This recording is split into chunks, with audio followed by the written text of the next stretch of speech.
Support for this podcast and the following message come from Dignity Memorial. For many families, remembering loved ones means honoring the details that made them unique. Dignity Memorial is dedicated to professionalism and compassion in every detail of a life celebration. Find a provider near you at dignitymemorial.com. From NPR and WBEZ Chicago, this is Wait, Don't Tell Me, the NPR News Quiz. I'm Alzo Slade, the man they bring in when the show conflicts with Bill Curtis's daily mani-pedi. And here's your host at the Segerstrom Center for the Arts in Costa Mesa, California, Peter Sagal. Thank you, Alzo. Thank you, everybody. Thank you so much. We are delighted. We are absolutely excited to be here in Orange County. Now, that is a beautiful part of Southern California where people are always quick to tell you that no, this is not L.A. Unless, of course, the Dodgers happen to win the World Series. Later on, we're going to be talking to Chef Roy Choi, the man who pretty much created the modern food truck scene. But first, we want to find out what you're cooking up. The number to call to play our games is 1-888-WAIT-WAIT. That's 1-888-924-8924. Now let's welcome our first listener contestant this week. Hi, you're on Wait, Don't Tell Me. Hi, this is Tammy. I'm from Flagstaff, but I'm emigrating to Portugal. Oh, okay. You're like, all right.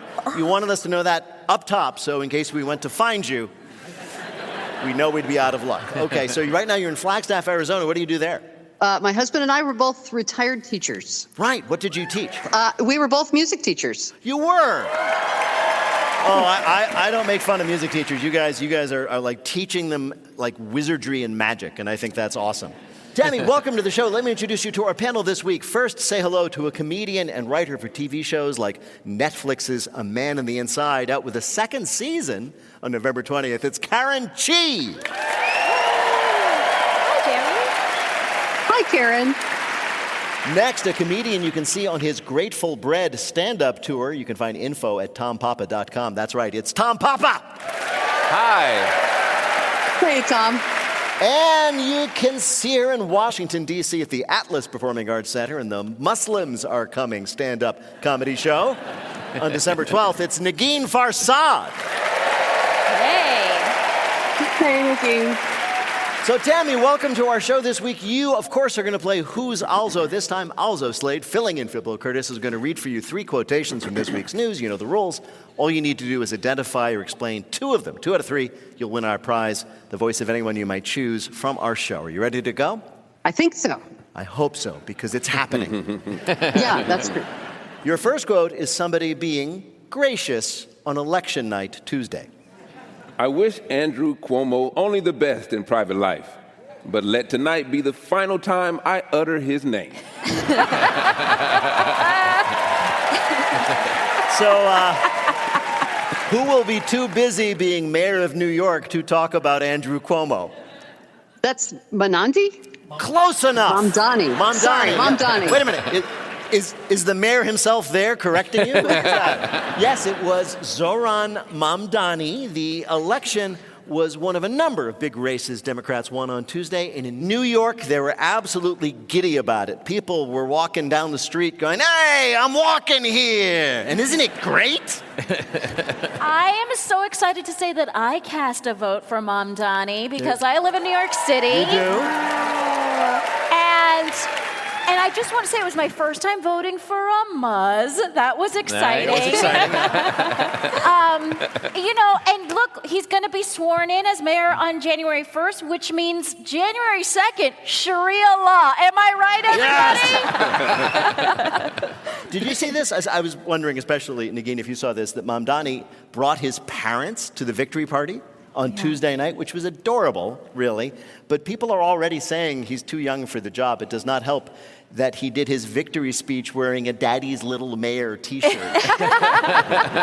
Well, that's what's so exciting, is that we actually have someone in office whose parents are still alive. Yes. But knowing a thing or two about immigrant parents from the East, they're probably still disappointed that he's not a doctor.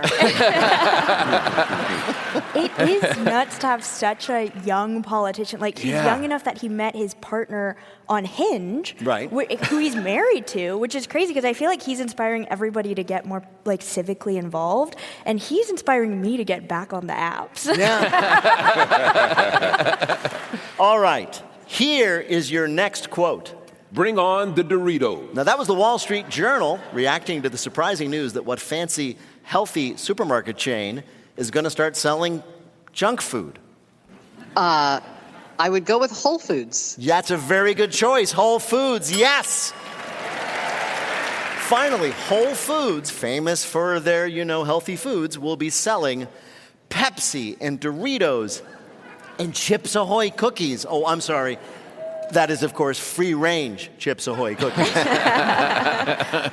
I kind of object to the characterization that they don't already sell junk food. They sell junk food. It's just in packaging that looks like it has a master's degree. Right, exactly. Yeah. Exactly. Yeah. When they brought in Pirate's Booty, I knew something was up. Yeah. It was like, these people, they're up to something. But I mean, to be, I get it. These are times that are tough and you want a reward. It's difficult to go through Whole Foods and be like, I've had a hard day. I deserve it. And just get a big raw carrot and nibble on it. To hell with my diet. I'm having a persimmon. Yeah. You need to stuff a whole can of Pringles down your throat in order to feel good in these dark times. I personally do not need Whole Foods to start selling junk food. I need them to start selling cleaning products that actually work. Right? I mean, you've tried this. Their dish soap, it's just an empty bottle that says, scrub harder. A friend of mine got some organic roach killer from Whole Foods, and I was like, yeah, that ain't going to do the trick. But I bet the roaches liked it. They looked down, and the roaches were like, this stuff's good. Could you... Did you say organic for who? For the roaches? Okay, your last quote is a mixed review of a new $20,000 piece of home technology. it fetched me a bottle of water, which took much longer than if I'd simply grabbed the water myself. That was a reporter for Fast Company magazine talking about the fact that finally you can buy a human-sized and human-shaped what for your help around the house? A robot helper? A robot helper. It's here. We have dreamed of this for a century, and now it is here. Meet Neo, the $20,000 humanoid chore robot who walks around your house doing all the things that you do, but slower and worse. So this reporter who tried out Neo in his home found it could fetch a bottle of water 5 times slower than he could do it. And in just under 5 minutes, this is amazing, it loaded 2 glasses and a fork into the dishwasher. So they're saying it's not good? I really want it to be good. You do? You want one of these? I've been buying everything that comes out. I got that Roomba, that little vacuum thing. I was like, oh, this is great. I'll never have to vacuum again. And then it went over some cat crap and smeared it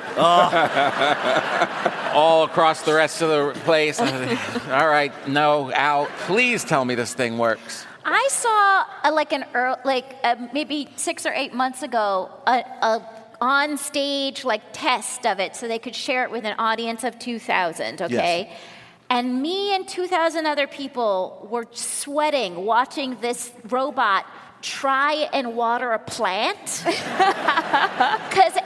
I swear to God, the spokesperson said he's still working out handles because he had a hard time getting his hand around the watering pot. Yeah. I know, but with all technology, I mean, we can all pretend we want it to load the dishwasher, but the majority of people out there want to know, can I have sex with it? It happened to the copy machine. Yeah. It happened with faxes. Can you, Peter? Yeah, this is a very NPR question. I'm just making a note never to buy any used technology from you, Tom. Just don't. Not me, I'm saying people. People, not you. People.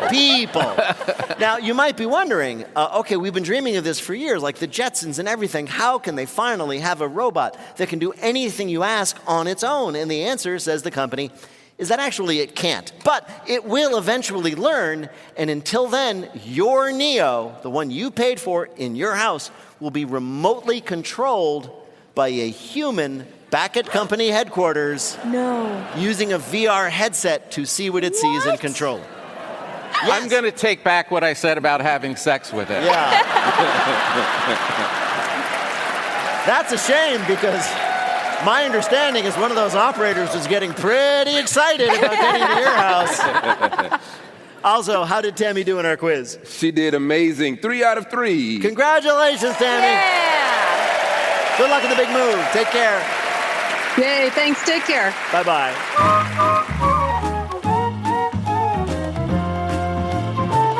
Right now, panel, it is time for you to answer some questions about this week's news. Negin, as part of the investigation into the massive jewel heist at the Louvre a little while ago, we have learned the password to the museum's security camera system.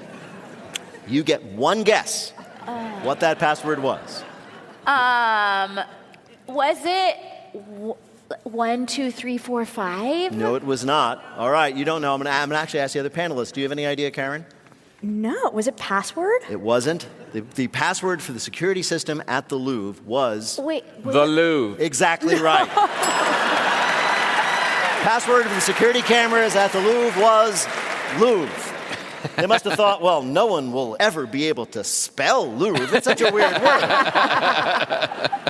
They, of course, now that it has been exposed, they quickly have rectified the situation. The password is now Louvre 1.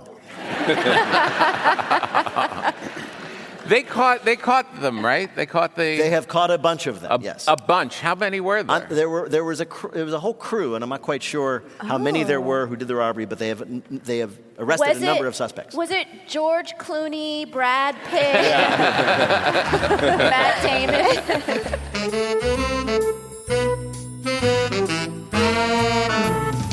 Coming up, forget LinkedIn. You've got everything you need in our Bluff the Listener game. Call 1-888-WAIT-WAIT to play. We'll be back in a minute with more of Wait, Wait, Don't Tell Me from NPR. This message comes from AT&T. America's first network is also its fastest and most reliable.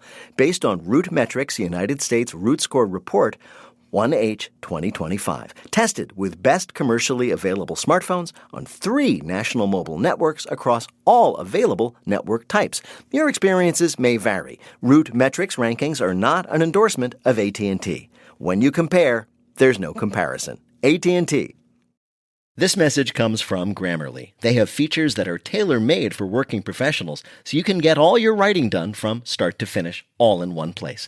Grammarly is designed to help professionals with real-time writing support on any project, email, and more. Sign up for free and experience how Grammarly can elevate your professional writing from start to finish. Visit Grammarly.com/podcast. That's Grammarly.com/podcast.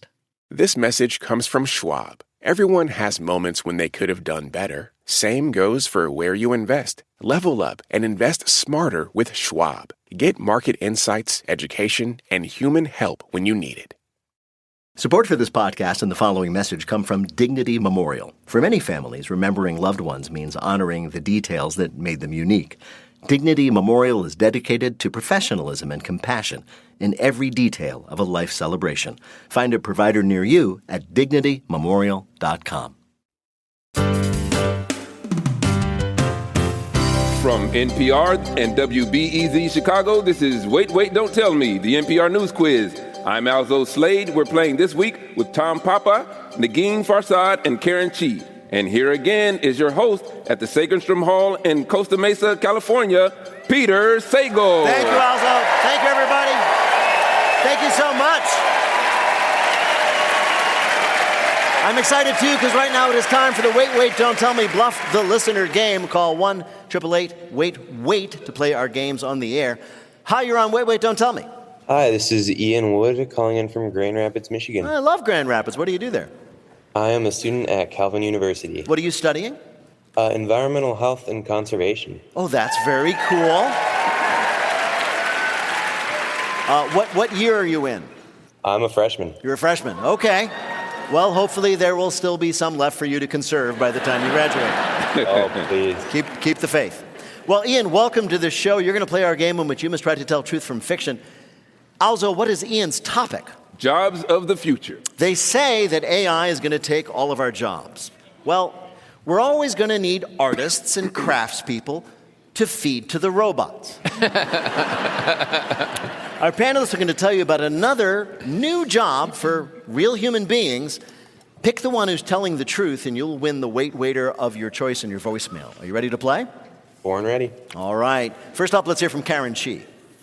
As AI quickly encroaches on our daily lives and leaves people jobless, there's one career that is surprisingly very secure: the amusement park carny. In fact, you'll probably start seeing them everywhere. AI is replacing waiters, cashiers, and salespeople, but marketing experts know that there's just something magnetic about a carny. That sketchy guy who definitely doesn't want to be working at the carnival, but also was maybe born there? So they predict all kinds of businesses will now have designated carnies who will attract consumers and make them feel great about their experiences. These designated carnies will add to consumer interactions by smoking in front of children, handing out merchandise with the deadest of eyes, and loudly swearing while families are within earshot. They'll also mark where their employee entrances are by standing in front of them and vigorously making out. Another advantage, an element of danger. With a carny standing there, even using the self-checkout at places like Target will have that I might die on this tilt-a-whirl feeling that keeps you young. Carnies, soon to be everywhere to provide that creepy, exhilarating feeling while you deal with the machines. Your next job of the future comes from Tom Papa. As people worry about AI replacing us, David Risher, the CEO of Lyft, assured us that our jobs won't be going away, they'll just be changing. As an example, when Lyft starts using robo-taxis to drive people around, that doesn't mean a job will be eliminated. He floated the idea of a car tender, a human who isn't driving but sits in the car along with you. Because as we all know, the main reason to book a rideshare is for the sharing part. Risher added that the car tender could help with your luggage, make you drinks, and answer questions as the local guy. Because who hasn't been in a rideshare with a creepy driver and thought, I wish this guy was talking to me more? And also trying to give me some of his alcohol. AI, there's nothing to worry about. In the future, your rideshare driver will become your rideshare car tender. Your last profession preview comes from Negin Farsad. When you call a 1-800 number, your main goal as a human being is to say, agent, agent, at increasing volume levels and with an expanding sense of existential dread. When the agent finally comes on the phone, you yell at them. At one point, you stop and say, I'm so sorry to get upset. I realize you're just a messenger. And then you continue yelling. This yelling is a time-honored capitalist tradition. But what happens when AI takes over the job of the agent? Where does the yelling go? The boutique staffing agency TechForce is prepared for this very moment.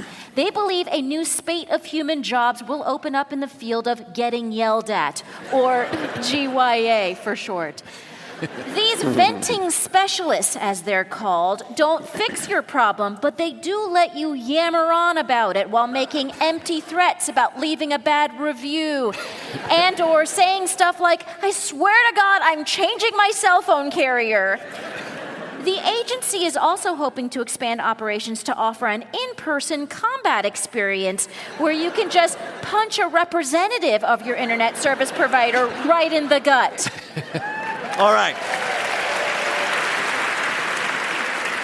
Let's say you lose your job to AI. If so, you might be able to get one of these jobs of the future. Was it from Karen Chee, the universal carny, bringing that aura to every kind of consumer interaction?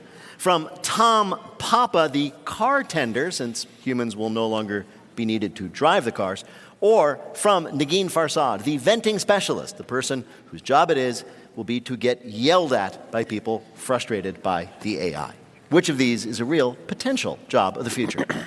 Well, everyone loves self-driving cars, so I think I'm going to go with Tom Papa's. You're going to go with Tom's choice of the car tender. All right, well, we actually spoke to somebody who was not yet lost his job to an AI to bring you the real story. I don't know how you would stock a car for a full-service bartender. Seems like a nightmare. Yeah, that was Riff Richards, a bartender at Do or Dive in Bed-Stuy, Brooklyn, talking about the potential of having car tenders in your ride shares sometime soon. Congratulations, Ian, you got it right. You've earned a point for Tom. You've won our prize. The voice of your choice on your voicemail. Thank you so much for playing. Thanks for having me on. Take care. Bye-bye.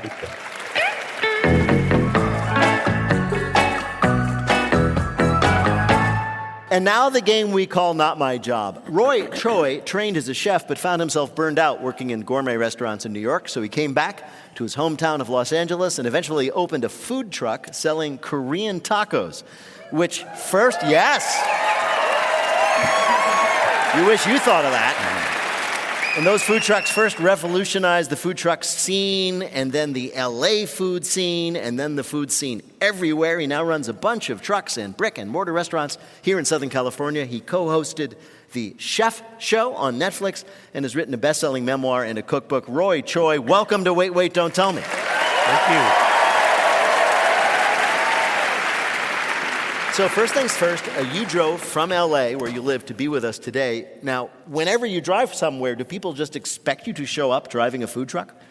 They don't expect me to show up, but on the freeway when we're driving them, they expect us to throw them food. Do they really? They expect the food to be ready. Yeah. I was about to make a joke. Because it's almost like a reptilian or instinctual. Like an instinctual thing. Yeah, the instinctual thing. They see it. They start to salivate like Pavlov's dogs. Absolutely. Right. Yeah. I was about to make a joke about like them wanting you to throw them a taco at 80 miles an hour, but then I remembered this is LA. They want you to throw them a taco at 5 miles an hour. At 5 miles an hour. If they're lucky. Yes. Right, exactly. So you grew up in LA. Yes, I LA did. boy. We understand that you were been involved in the food industry from an early age. Is it true your mom kind of got you involved in the business?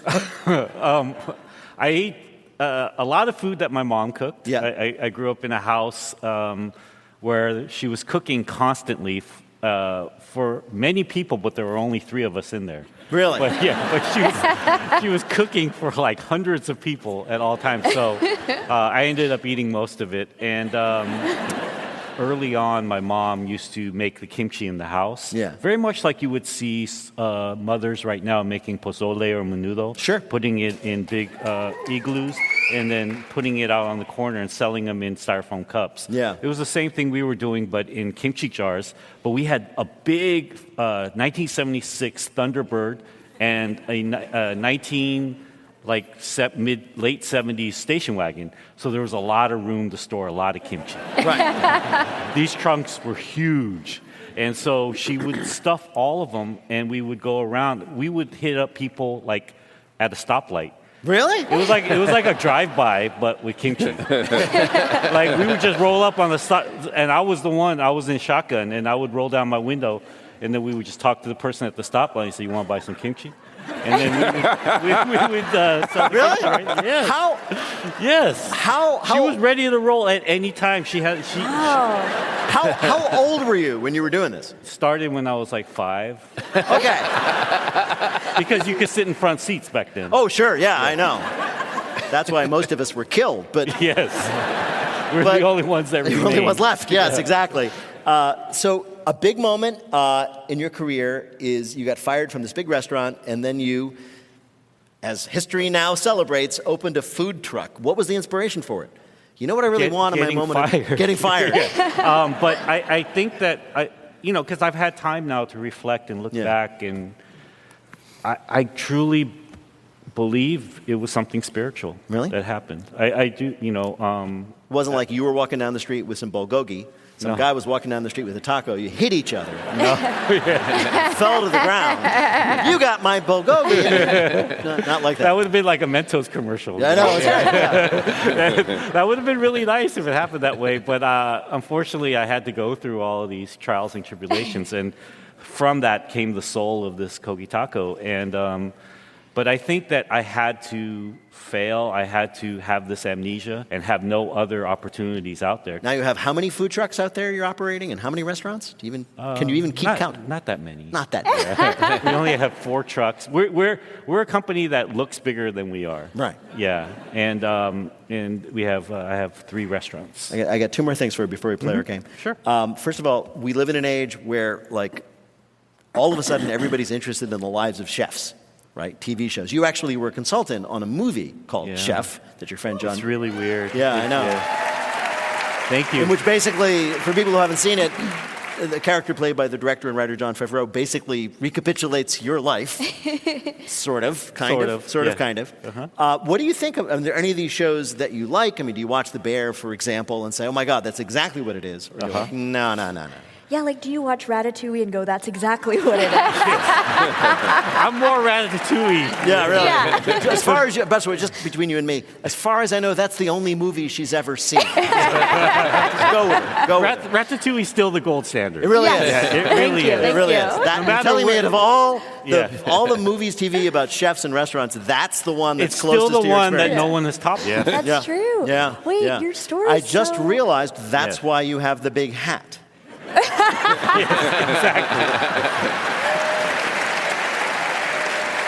I got one more guys thing. are too good. This is a point of personal privilege. I found out just recently that you are responsible for my very favorite recipe ever, which happens to be in the New York Times cooking app, and that is instant ramen with American cheese. Yes. So now that I have you, I'm going to ask you, what exactly is American cheese? Do you know? It says it's from the land of processed. That's true. From the region of processed. Yeah, it's a terroir in America. Actually, it sounds like a stoner food, and it really does feel like something you would make in the depths, but it's actually what parents feed their kids if you're Korean. Right. Any Korean people in Yeah, here? it's true. Parents, you grew up eating that? Your parents gave you I that? feel like Karen? my parents were like, this is unhealthy, but that would be like a treat, would be ramen Yeah, with it's cheese our on treat. it. Because Yeah. our whole life is healthy. Yeah. Yeah, it's the inverse of like growing up in America. Like everything we eat are shoots and roots and vegetables Yes. and pickles and fermented things and dried fish and all these things. And so the ramen with the cheese was like our Lucky Charms. Lucky Charms. Well, I'm just saying this. I'm saying this to people here, and hopefully it will make the broadcast. You gotta try this. Yes. It's amazing. Well, Roy Choi, it is a pleasure to talk to you. We have invited you here to play a game we're calling Food trucks meet these new trucks. So, you invented the modern food truck, as we have discussed, so we're going to ask you 3 questions about other kinds of trucks. Get 2 out of 3 right, you'll win our prize for one of our listeners, the voice of anyone from our show they might choose. Also, who is Roy Choi playing for? Ryan Santos of Hanford, California. All right. Ready? Here's your first question. Now, the most expensive truck ever made was the Darts Prombron Black Diamond. That is a $7 million custom-built armored SUV made for the most discerning billionaire. One of the early editions of this incredibly high-end luxury truck featured what luxury feature? Was it A, a built-in parachute in case you ever happened to drive off a cliff? B, seats upholstered with leather made from the foreskins of whales? Or C, an entertainment system that included a small stage for live performances? B. It's got to be. It's got to be B. You're going to choose B as your final answer? Yeah. That's right, it's B. It's whale foreskin leather. Although they changed that after the outcry. Next question. Everybody loves fire trucks. We all love fire trucks, sometimes to excess, like which of these people? A, Baseball Hall of Famer Rube Waddell, who used to run off the field during games to follow a fire truck if it happened to go by the stadium. B, President Luis Lacalle of Uruguay, who insisted on using a fire truck as his presidential limo. Or C, Mark Zuckerberg, who likes to drive a custom-made, full-size working replica of the Play School fire truck he had as a child? Baseball. B. You're going to go with B, the president of Uruguay? No, it was actually the baseball player. This is a guy from the early days of baseball, early days of the 20th century. He was a great player, but everybody knew that if a fire truck went by the stadium, he would just disappear and run after it. All right, this is not a problem. You got one right with one to go. If you get this, you'll win. Here we go. Every now and then, as we all know, a truck on our highways might spill its cargo and cause some pretty serious problems, as in which of these cases? Was it A, a truck in Kentucky that spilled its entire load of pancake syrup after colliding with the Buttermilk Pike overpass? B, a truck in Idaho that spilled 20 million bees on the highway, causing the driver to run for his life? Or C, a truck in Oregon that spilled 7,000 pounds of live eels? Oh, my God. We got to go see. You're going to go see? You're right, but they're all true. Those all happen. The game is fixed. The game is fixed. Sadly, in your favor, though. Yeah. And by the way, the eels in that truck in Oregon, the one you like, not just eels, but slime eels. Also, how did Chef Roy do in our quiz? He cooked up a win. He did. There you go. You've won on behalf of our listener. Chef Roy Choi's newest book is The Choi of Cooking. Roy Choi, thank you so much for joining us on Wait, Wait, Don't Tell Me. Give it up for Chef Roy.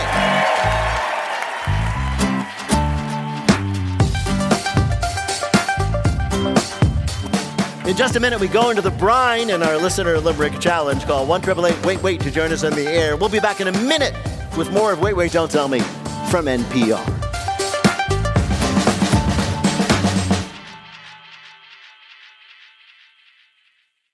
Support for this podcast and the following message come from Fisher Investments. SVP Judy Abrams explains the importance of education and resources when it comes to planning to and through retirement. It's interesting. People put money into their retirement accounts for years, but they have no idea what's supposed to happen when they have to start taking money out. When I'm speaking to a prospective client for the first time, one of the ways that I work to establish trust is to listen to them.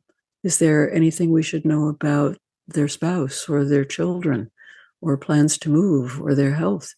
Our job is to get the full picture. Then we can take a look at their resources and see if we can improve their situation. It's far more comprehensive than just managing the money. When clients realize that we have the resources and the competence to be able to handle a wide array of financial questions, they know they're in good hands. Learn more at FisherInvestments.com. Investing in securities involves the risk of loss. This message is sponsored by DSW, the birthplace of the humble brag. Full of all kinds of shoes that get you at prices that get your budget. And when there are never-ending options for every style, mood, occasion, and budget, there is unlimited freedom to play. And that's something to brag about. So go ahead, stock up on fresh sneakers from your favorite brands, or try those boots you always secretly knew you could pull off. Find the shoes that get you at prices that get your budget. DSW, let them surprise you. From NPR and WBEZ Chicago, this is Wait, Wait, Don't Tell Me, the NPR News Quiz. I'm Alzo Slade. We're playing this week with Negin Farsad, Karen Chee, and Tom Papa. And here again is your host at Sagerstrom Hall in Costa Mesa, California, Peter Sagal. Thank you, Alzo. Thank you, everybody. In just a minute, America's #1 and only remaining source of natural limericks, our Listener Limerick Challenge. If you'd like to play, give us a call at 1-888-WAIT-WAIT. That's 1-888-924-8924. Right now, panel, some more questions for you from the week's news. Tom, NFL legend Tom Brady just welcomed a new pet into the family after losing his beloved dog, Lua, a little while ago. But he has just revealed that the new dog is what? A clone of his old dog. That's exactly right. Yes, he's done the dog cloning thing. Brady, widely regarded as professional football's greatest of all time, but pretty iffy in all other areas of life. Cloned his beloved pit bull mix dog Lua after she died in 2023. Brady, of course, it turns out, is an investor in the company that did it, Colossal Biosciences. And he made the announcement alongside his new girlfriend, Gazelle 2.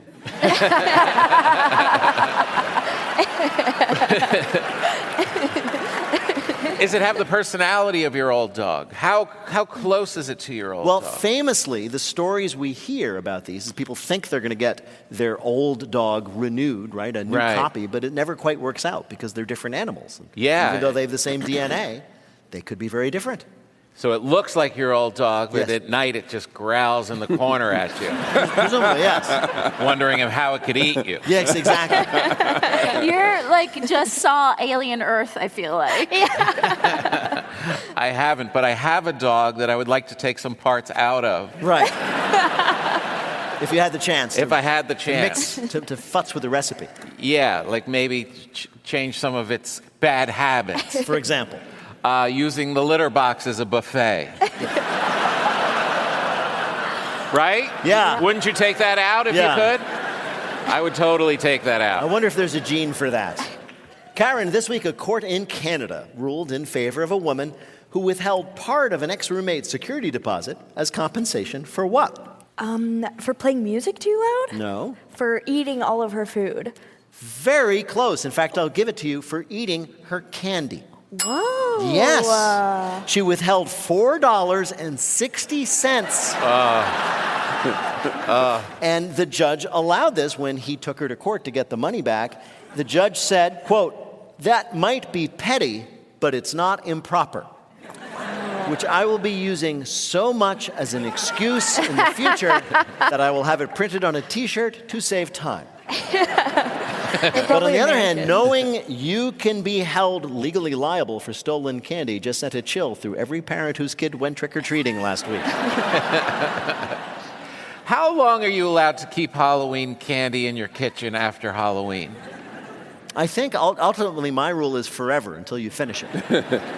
So you're cool with getting to Easter and still having some Kit Kats around? God, yes.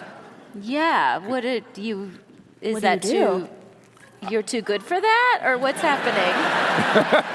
Yeah, who do you think you are? Well, I just kind of live a more conservative life than you guys. I'm just imagining when your daughters were young, you're holding them back with one hand when holding up the candy going, "No, I'm sorry, dear, it's expired." Tossing it. I know, it's not broccoli. No, You know I know, what I mean? but it's depressing. It's like when you leave the Christmas lights up too long and it's spring and it's raining and there's like Christmas lights. It's like, you got to move on. It's the same candy off season as it is in season. No, it's not. It's Halloween candy, which is very different from regular candy.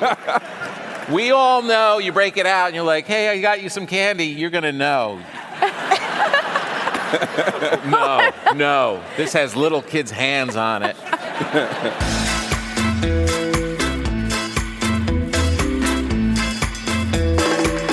Coming up, it's lightning fill in the blank, but first it's the game where you have to listen for the rhyme. If you'd like to play on air, call or leave a message at 1-888-WAIT-WAIT. That's 1-888-924-8924. You can catch us most weeks back at the Studebaker Theater in Chicago or on the road in Phoenix, Arizona on December 4th. Tickets and info at nprpresents.org.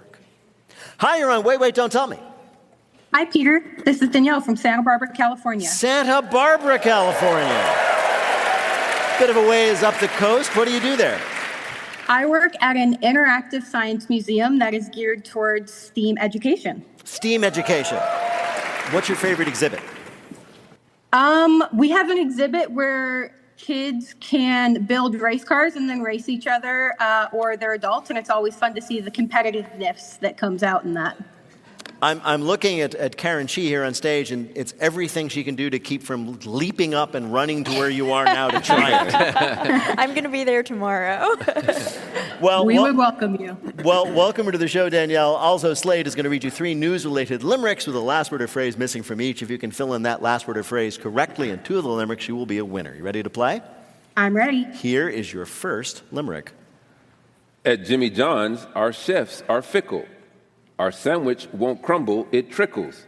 The subs that we sell have a crunchy, wet shell. We're replacing the bread with a... Pickle? A pickle, yes. You ever sat down to lunch and said to yourself, "Wow, this sandwich is good, but what if it were wetter?" I got great news. Jimmy John's is now offering the Pickle Witch, a sandwich that replaces the bread with a giant hollowed-out dill pickle holding all your meat and cheese. Best thing, the Pickle Witch is part of Jimmy John's new As If Dad Packed Your School Lunch menu. Oh, I'm so sad Dad got divorced. Do they have like a special holder? I'm just curious about the logistics. I think they wrap it in the traditional paper and they hand it to you. That would be my guess. Yeah. Negin, what were you picturing? I thought maybe there'd be some sort of fun, like water-resistant holder of some kind. Oh, like a roll? Yeah, something like that, like something bread-like. Yeah, exactly. Yeah. Danielle, here is your next limerick. Food mashups, some people arboreal. But I say, yes, queen, give me Morio. Cream corn is the boss, as is cranberry sauce, a Thanksgiving meal in an... Oreo? Oreo, yes, the Oreo cookie, a new limited edition Thanksgiving Oreos. They're great.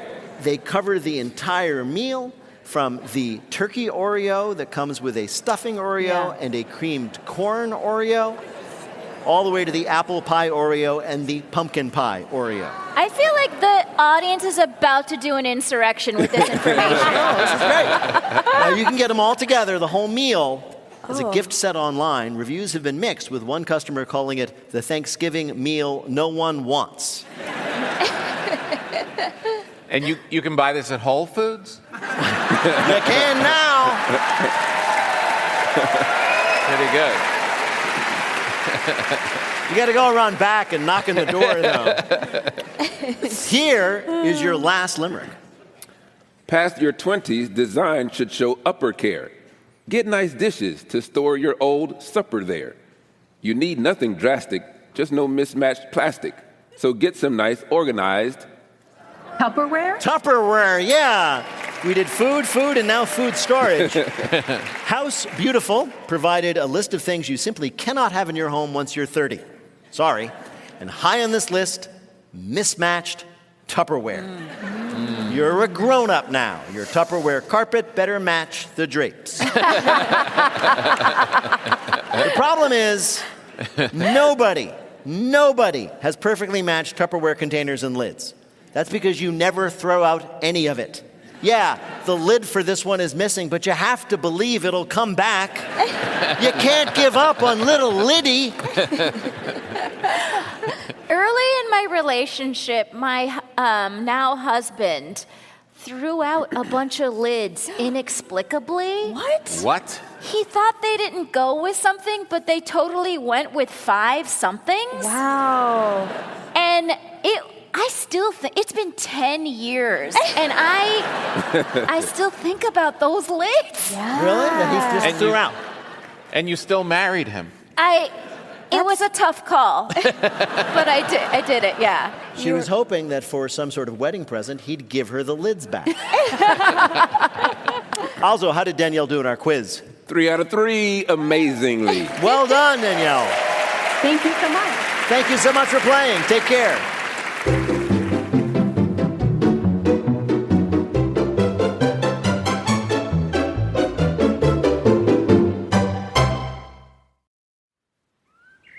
This message comes from NPR sponsor Pete and Jerry's Eggs, inviting you to tag along with one of their organic, pasture-raised hens as she heads out for her day in the pasture. She and her friends start to roam and forage, hunting for tasty organic snacks. And with 108 square feet per hen, there's plenty of space for everyone. Under the open sky, they can hear songbirds nesting in the trees.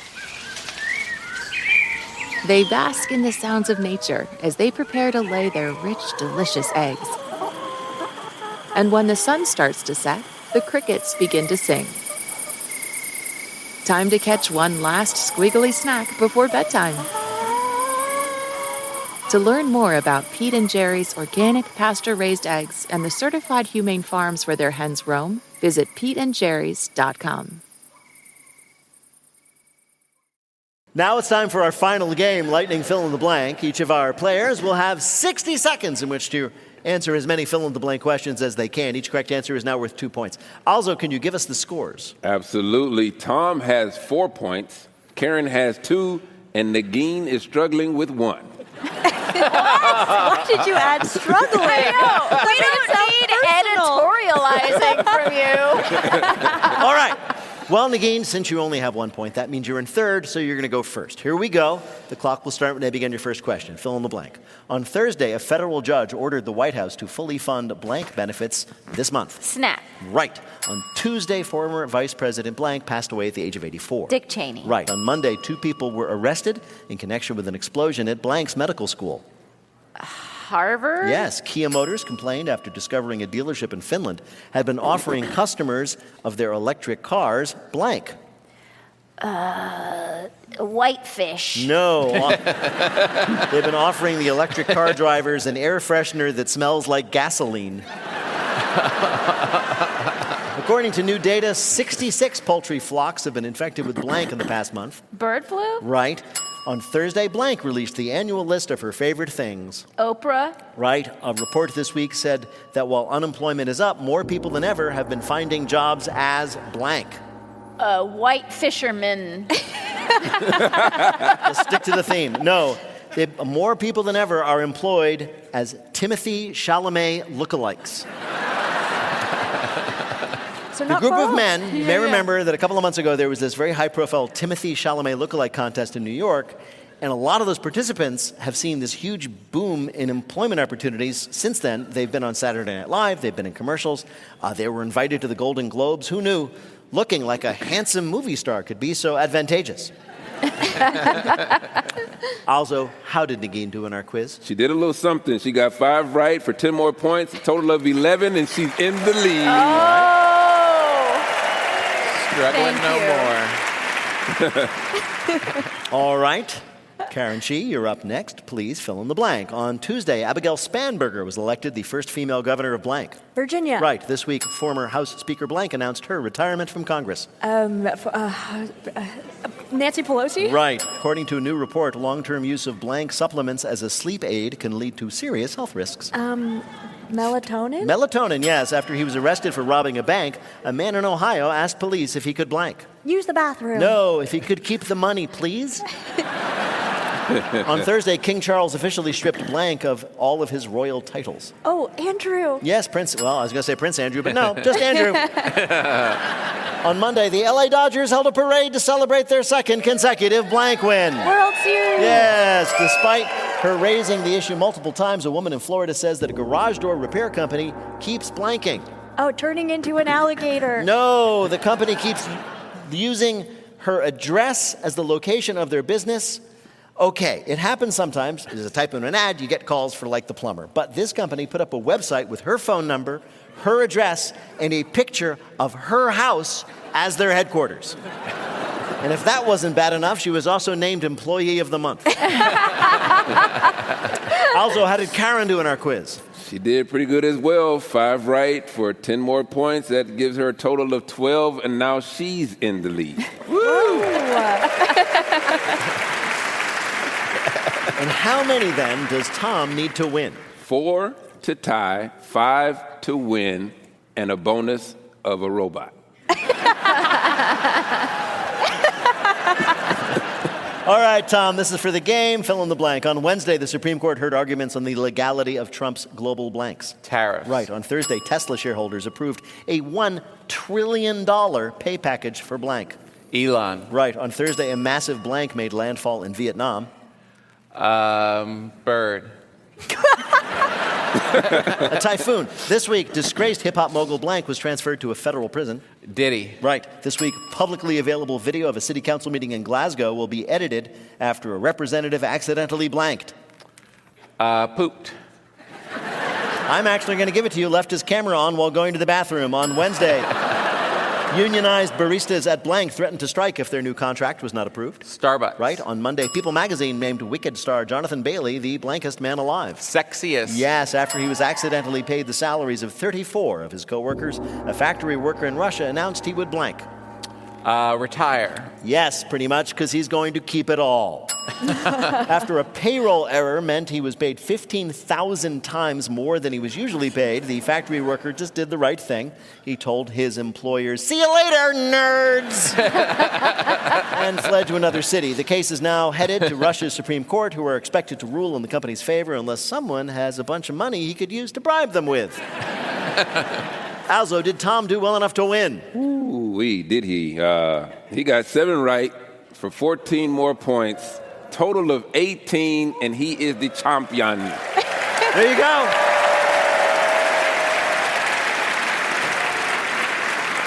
In just a minute, we're going to ask our panelists to predict, now that they're doing junk food, what will be the next big change over at Whole Foods.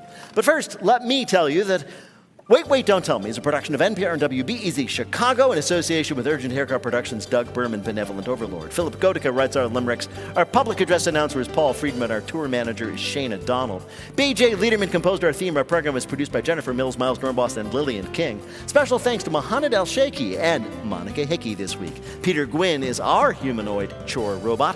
Emma Choi is our visual host. Technical direction is from Lorna White. Our CFO is Colin Miller. Our production manager is Robert Newhouse. Our senior producer is Ian Chillog.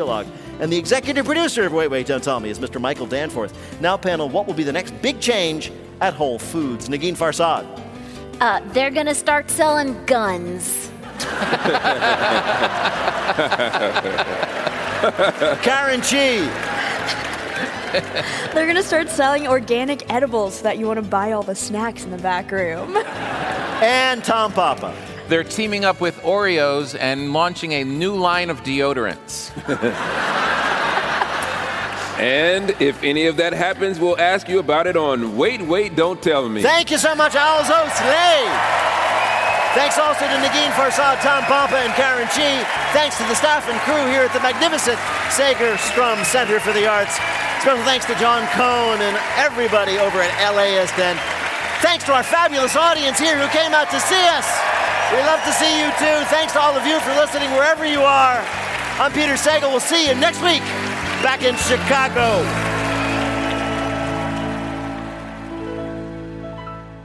This is NPR. This message comes from REI Co-op. Don't be surprised when you're this season's best gift giver. REI's curated outdoor gear takes the guesswork out of gifting, so you won't be surprised, but they will. Give without guessing. Shop in-store or at rei.com. This message comes from Mattress Firm. Tired of losing sleep? Mattress Firm sleep experts can match you with a Tempur-Pedic mattress built to absorb motion. Shop the Black Friday sale and save up to $500 on select Tempur-Pedic sets. Restrictions apply. This message comes from Jerry. Are you tired of your car insurance rate going up, even with a clean driving record? That's why there's Jerry, your proactive insurance assistant. Jerry compares rates side by side from over 50 top insurers and helps you switch with ease. Jerry even tracks market rates and alerts you when it's best to shop. No spam calls, no hidden fees. Drivers who save with Jerry could save over $1,300 a year. Switch with confidence. Download the Jerry app or visit jerry.ai/NPR today.